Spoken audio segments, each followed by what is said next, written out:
Mbote bandeko balandi. Naza na esengo ko partager na bino elubu na ngai na sali mokolelo. Elubu oyo eza bilei te. Eza ya kolia na nzoto na munoko te, mais eza mafuta ya kopakola na nzoto.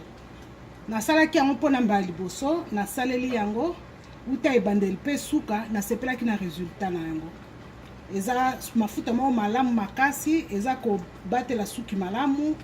eza ko kolisa suki, eza pe ko protéger suki na baloto ya mutu.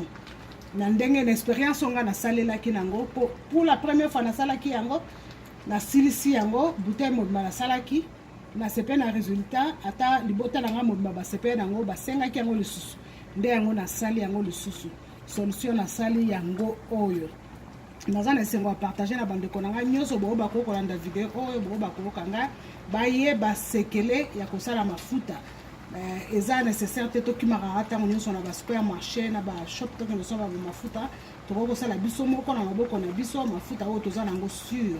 Mafuta oyo eza kitoko makasi, eza na ba vitamines nyonso nécessaire. Peut-être concernant ba vitamines na kopesa ba détails mingi te, mais naza na esengo ko partager na bino ba bilubu pe procédure oyo na sali. Oyo eza produit final, pas final, eza presque fini. Bon, ndenge eza bosi ebele, mo ndenge eza kotoka, ezosala ba fulufulu ebele, c'est-à-dire esi etoki. Po ezikate na kokanga réchaud nanga. Na kokanga réchaud nanga po ezikate, mais siko na kolakisa bino ba ingrédients oyo nga na saleli elubu oyo na koma na étape oyo na komi na yango pe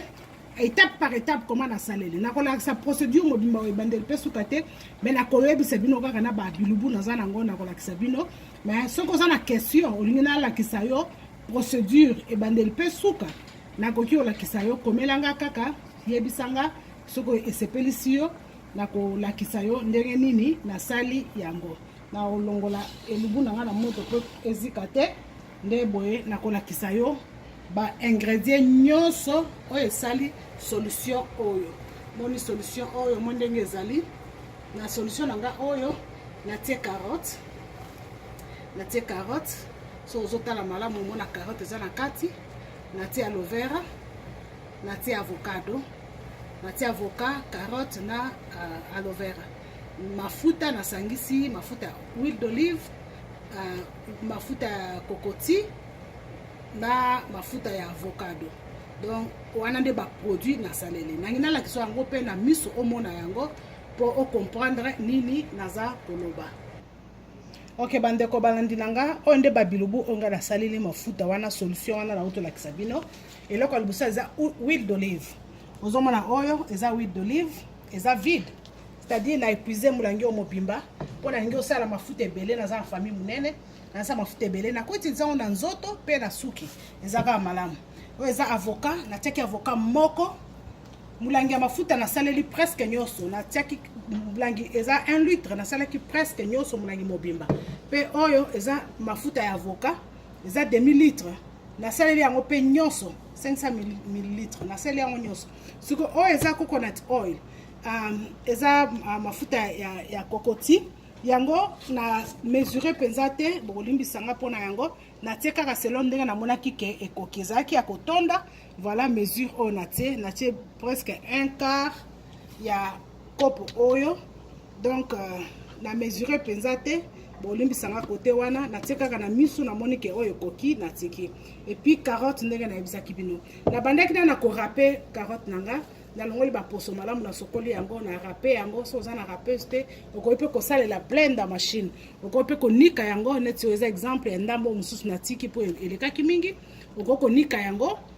na sima konika yango na bandaki na kotia mafuta na nzungu na tia mafuta oyo na nzungu sima ya bwaki carotte nanga ya konika manakati na sali avocat nanga na blend pe yango na lekisi yango na machine wana ale na soki yango pe na kati ya mafuta na sima na tiaki mafuta oyo ya avocat anaye kosisa na tiaki mafuta oyo ya koko liboso sima na kosisa na mafuta ya avocat nde na tiki solution nanga na moto ebeli nazo contrôler yango kaka na lutu nanga nazo balola ti tangu ebeli na moni ba fulufulu wana comme kokoma ebele comme komata naza convaincu que ebele siko second étape bien étape ya suka na kosala eza kotamise yango nakozwa mafuta wana solution wana soki soye malili na kotamise yango pe kotia na mulangi et puis etikali kaka mpona kosalela sala yango ndeko okosepela na likambo oyo eza likambo malamu eza sekele na makisi yo nzambe apambola